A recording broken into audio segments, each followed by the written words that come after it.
You have in other tapes said things that give a person to say over and over and over again on the tape so that they can, is the only thing I should do just see the image, or is there something I should say?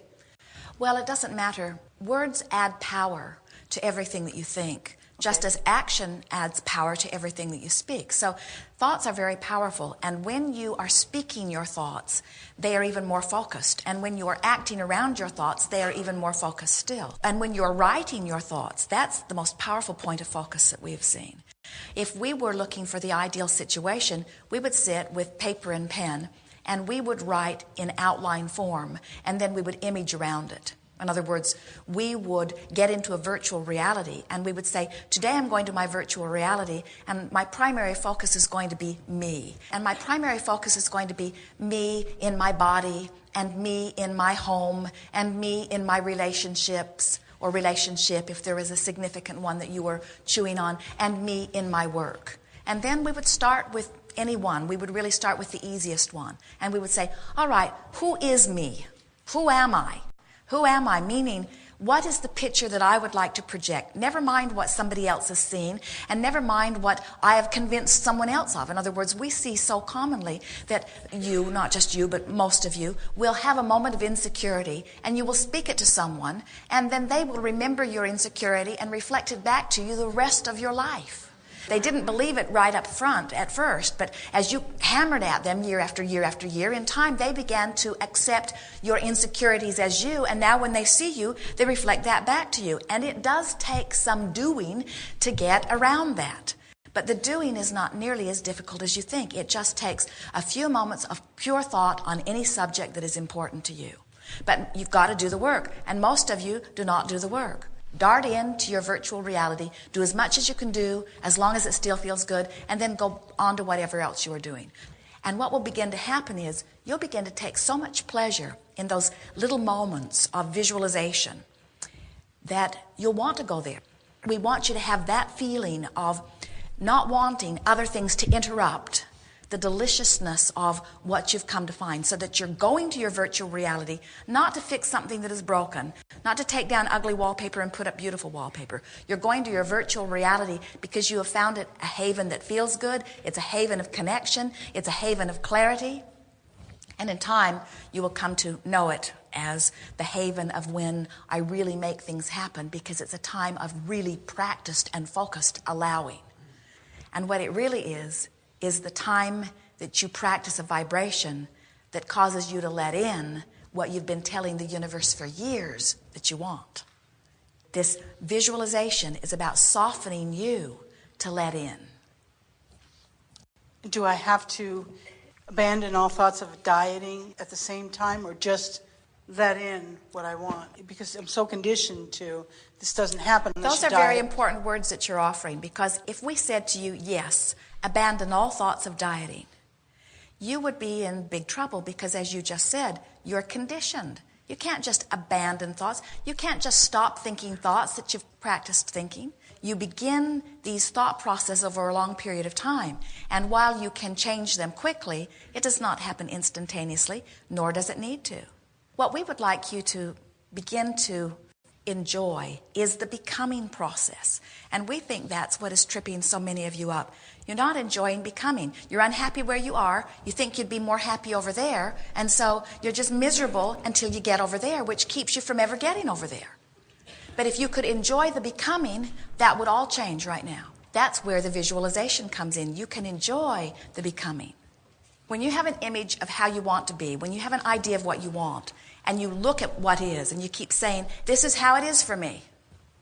We hear those words from you vibrationally, if not verbally. This is how it is for me. This is just who I am. Or this is just the way I see the world. This is just how things are for me. Hear the power of those words. It's like nailing your feet right in this spot. When you say, this is how it is for me, it's you who has closed the door for something else, and only you. So begin softening it by saying, well, this may have been how it's been, but it's becoming something else. And if someone tries to pin you down to what it is, say, oh, I'm open for all kinds of good things. In other words, just be playful about it. This is what the process is. You never get it done. You cannot get it wrong, and you never get it done. And so when you say, I'm making a beautiful picture of me, I'm sculpting myself into something that is pleasing to me, that's far different than saying, oh, look at me in all of my flaws. I've got to be something different than I am. It's an entirely different vibration. I'm becoming. It is so valuable when you can just not give a rip what anybody else thinks about where you stand. Because even if you were, by most standards, the most beautiful of them all, there would still be some that would say, oh, please. Oh, please.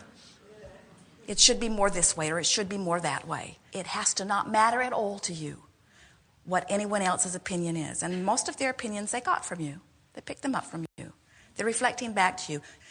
Many years ago, Jerry and Esther moved into a little house in the country, and they got chickens right away, and they'd been told that there were skunks and ringtails and things around that would bother their chickens. And sure enough, there was a skunk that made himself present. And so Jerry devised an ingenious way of capturing the skunk, and then they could drive it to some other neighborhood.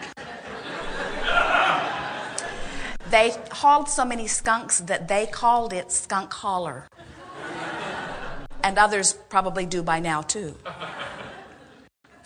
And so they needed a vehicle that they wouldn't mind hauling skunks in, because skunk hauling is not the most pleasant thing to do. And they bought an old truck for $250. So you can imagine how lovely it was. There was not a piece on the truck that was not dented. The truck had been bumped into everything.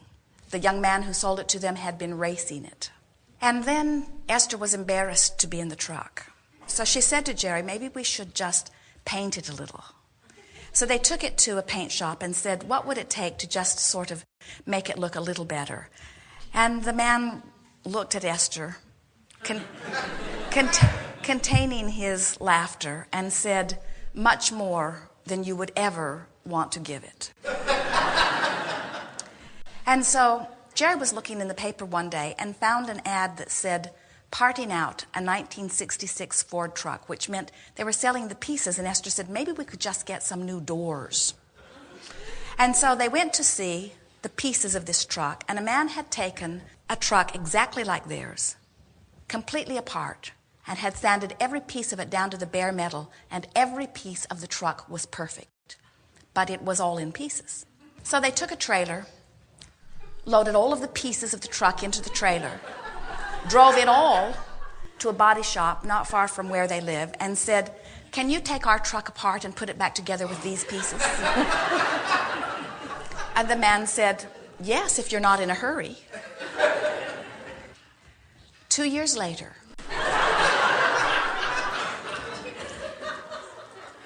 they picked up the most beautiful 1966 Ford truck that anyone has ever seen. It looks like it came right off the showroom floor.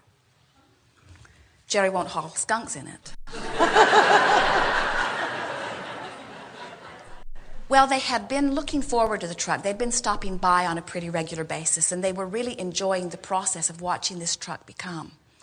And then the day they drove the truck back out onto the highway, people everywhere were waving at them.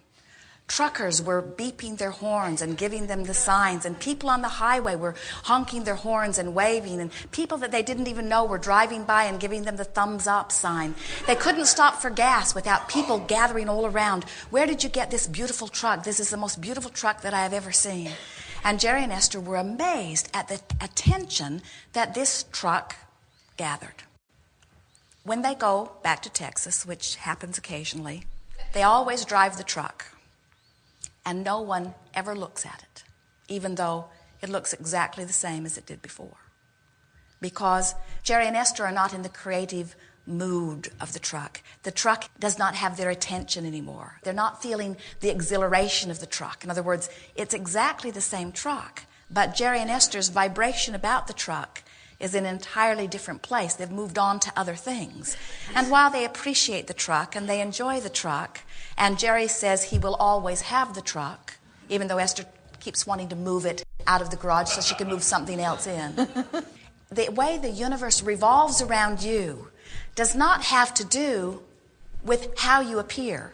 It does not have to do with the visual effect. It has to do with the vibration that is emanating from you.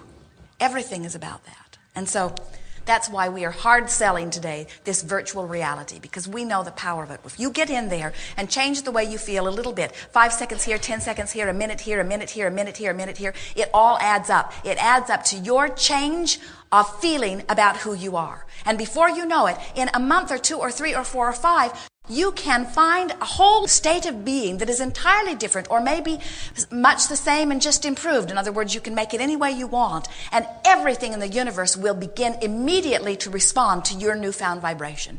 Everything. Your metabolism adjusts to it. The way people respond to you adjusts to it. The way the environment responds to you adjusts to it. Everything in this universe adjusts, and always has and always will, to the vibration that you are emanating that says, this is how I feel about me. The alignment between you and you is everything, and it's really worth practicing. It's much more important than learning the computer program. It's much more important than learning to drive the monster bus. It's much more important than anything else that you could give your attention to. And you can do it while you're standing in line. You can do it while you're driving. You can do it while you're lying in bed. There are so many opportunities for you to stop for just a moment and find a little snatch of a little piece of something that you can compliment yourself and feel good about you within. It's the most productive, most powerful part of your creating process, because everything is about attraction. Who is it being attracted to? You. It's being attracted to you, and to you who feels as you feel. So you might ask yourself, how do I feel? Can someone make me feel embarrassed easily? You might want to work on this. Do I feel guilty easily? You might want to work on this. Do I feel lovely? Do I feel ugly? Do I feel powerful? Do I feel weak? Do I feel vulnerable? Do I feel victim? Do I feel invincible? How do I feel, you see? You know which of those feels good. When you say, I don't know how I feel, or I don't know how I want to feel, or I don't know how I'm supposed to feel, every one of you knows exactly that you would prefer to feel powerful than weak, that you would prefer to feel invincible than helpless, that you would prefer to feel clear-minded than confused, that you would prefer to feel adored rather than not accepted. You know how you want to feel, and you have to generate the feeling. And we would do that instead of dieting, instead of anything in terms of action. We would work on that first and watch how easily then everything else comes into alignment. I see. Thank you so Yes, indeed. much. Yes, indeed.